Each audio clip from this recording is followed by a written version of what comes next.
रूस ने कश्मीर मुद्दे पर पाकिस्तान को डांटा। इमरान खान जल्द पहुंचेंगे रूस। अंतर्राष्ट्रीय मंचों पर भी भारत के सपोर्ट में लोगों ने आवाज उठाई। आपको हम बता दें, इन दिनों खबर निकल कर आ रही है कि यहां पर पाकिस्तान के प्रधानमंत्री इमरान खान और रूस के राष्ट्रपति दोनों ही काफ़ी करीब देखे गए। और खबर एक यह भी निकल कर आ रही है कि फरवरी के आखिरी सप्ताह में इमरान खान रूस का दौरा करने वाले हैं। इसी बात से आप अंदाज़ा लगा सकते हैं कि यहाँ पर पाकिस्तान और रूस में कितनी ज़्यादा नज़दीकियाँ हो गई है। इमरान खान रूस से कश्मीर मुद्दे पर कुछ बात करना चाहते थे, लेकिन रूस ने साफ तौर पर पाकिस्तान को बोल दिया है कि कश्मीर मुद्दे में हम आपके बीच में नहीं बोल सकते, क्योंकि यहाँ पर रूस ये बात अच्छे से जानता है कि अगर वह कश्मीर मुद्दे पर बोलेगा तो भारत रूस के रिश्ते खराब हो सकते हैं। जैसा कि आपको पता भी होगा, पाकिस्तान ने कई अंतर्राष्ट्रीय मंचों पर कश्मीर मुद्दे को उठाया है, लेकिन जहाँ भी उसने कश्मीर मुद्दे को उठाया है उसकी उस मंच पर बेइज्जती हुई है।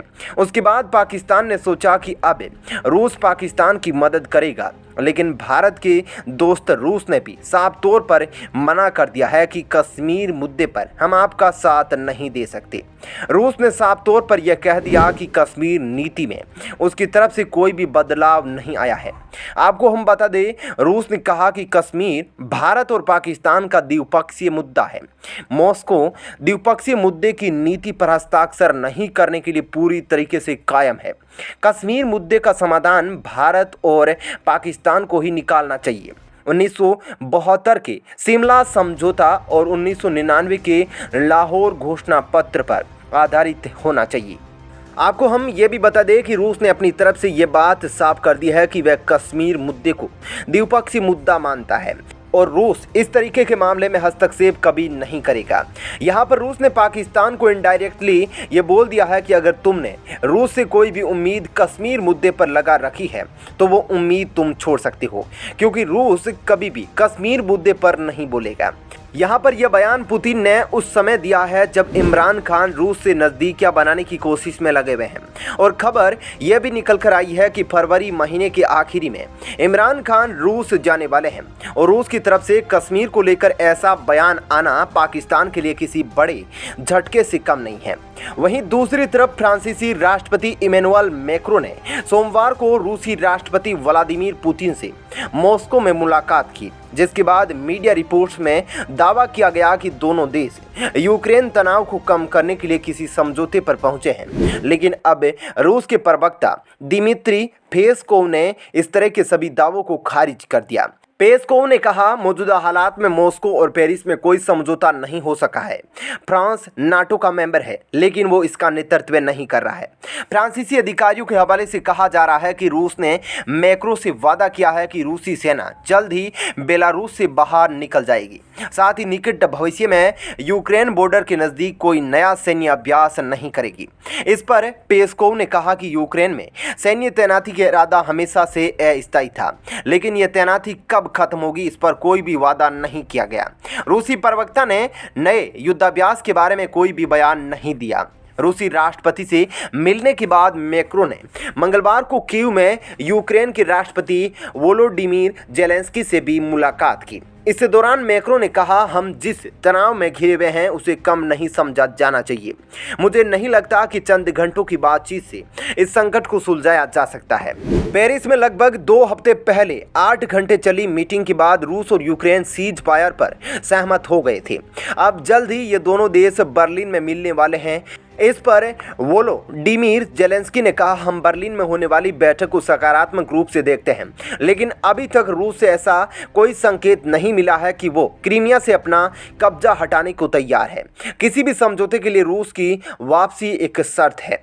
यूक्रेन के विदेश मंत्री दिमित्री कुलेबा ने भी मंगलवार को कहा कि उनकी सरकार रूस के साथ बातचीत में किसी भी ऐसे समझौते पर सहमत नहीं होगी जिससे उसकी संप्रभुता का उल्लंघन होता हो। हम किसी भी सूरत में इस रेड लाइन को पार नहीं करेंगे। पूर्वी यूरोप में तनाव कम करने के लिए फ्रांस की तरफ से एक अनोखा प्रस्ताव भी रखा गया। फ्रांस का कहना है कि जिस तरह कोल्ड वॉर में फिनलैंड बिना किसी ग्रुप में शामिल हुए सोवियत संघ और नाटो के बीच बफर स्टेट के तौर पर मौजूद था, उसी स्टेटस में यूक्रेन को भी रखा जा सकता है। आपको याद होगा कुछ समय पहले पाकिस्तान के विदेश मंत्री कुरैशी ने सऊदी अरब को धमकी देते हुए एक बड़ा बयान लिया था। पाकिस्तान अपने देश में ऐसे ऐसे बेवकूफों को भी पद दे रखा है जिससे वे पाकिस्तान को और भी पीछे ले जाकर छोड़ देंगे। चलिए जानते हैं पूरी बातों को डिटेल में।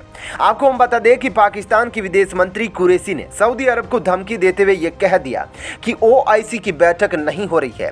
इसका जो सबसे बड़ा कारण है वह सऊदी अरब है।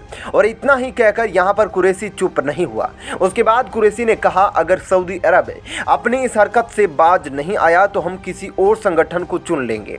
आपको हम बता दें यहां पर पाकिस्तान ने चीन और तुर्की की बात मानकर अपने विदेश मंत्री कुरैशी को भेजा था यहां पर सऊदी अरब से बात करने के लिए। और पाकिस्तान की यही सबसे बड़ी गलती बनकर सामने आया है। यही वजह है कि यहां पर कुरैशी का साथ ना देने पर कुरैशी ने ओआईसी को ही धमकाना शुरू कर दिया। कुरैशी ने यह भी कहा कि अगर इस्लामिक देश की बैठक ओआईसी नहीं बुलाएगा तो हमारे पास भी जगह की कमी नहीं है। अगर वह ऐसा नहीं करेगा तो हम इस्लामिक देश की बैठक बुला लेंगे। इस बात को सुनने के बाद यहां पर सऊदी अरब ने तुरंत पाकिस्तान से अपना कर्जा मांग लिया था। और इसके अलावा यहां सऊदी अरब ने कई ऐसे काम किए थे जिससे पाकिस्तान की अकड़ थोड़ी कम की जा सके। यहां पर अभी हाल ही में पाकिस्तान ने सऊदी अरब से लोन लिया है। उसके बाद शायद पाकिस्तान भूल चुका है, अभी वह उसका लोन पूरा नहीं चुका पाया है। लेकिन यहां पर बकैती करने से बाज नहीं आ रहा है। पाकिस्तान और कुरैशी पाकिस्तान की वाट लगाने पर तुला हुआ है। पाकिस्तान के विदेश मंत्री शाह महमूद कुरैशी और सऊदी अरब के बीच जब मीटिंग हुई थी तो देखा गया था कि पाकिस्तान के विदेश मंत्री जिस तरीके से सऊदी अरब के सामने बैठे थे उनका वह अंदाज देखकर लग रहा था कि यहां पर सऊदी अरब के ऊपर पाकिस्तान का लोन है। हम आपको बता दें वह जिस तरीके से बैठे थे अपने पैर के ऊपर पैर रखकर, और अपने पैर का जो जूता था वह सऊदी अरब के विदेश मंत्री की तरफ था। जब सऊदी अरब की जनता ने देखा कि जिस तरीके से पाकिस्तान के विदेश मंत्री यहां पर सऊदी अरब के विदेश मंत्री के सामने बैठे थे, उसके बाद इस बात को सऊदी अरब की जनता ने हल्के में नहीं लिया। हम बता दें यही कारण है दूसरी बार यहां पर पाकिस्तान के विदेश मंत्री कुरैशी पाकिस्तान के लिए सरदर्द बन गए। इस फोटो के सोशल मीडिया पर शेयर होने के साथ ही इसके जमकर आलोचना की जा रही है। इस तस्वीर में साफ साफ दिखाई दे रहा है कि पाकिस्तान के विदेश मंत्री कुरैशी ने अपने पैर पर पैर रखकर जो जूता है वह सऊदी अरब के विदेश मंत्री की तरफ किया हुआ है, जो बात सऊदी के लोगों को बहुत ज़्यादा नागवार गुजर रही। सऊदी की जनता का गुस्सा भड़क गया है। यहाँ पर सऊदी के लोगों का कहना है कि जिस तरीके से यहाँ पर पाकिस्तान के विदेश मंत्री बैठे थे इससे सऊदी के विदेश मंत्री की बेइज्जती हुई है।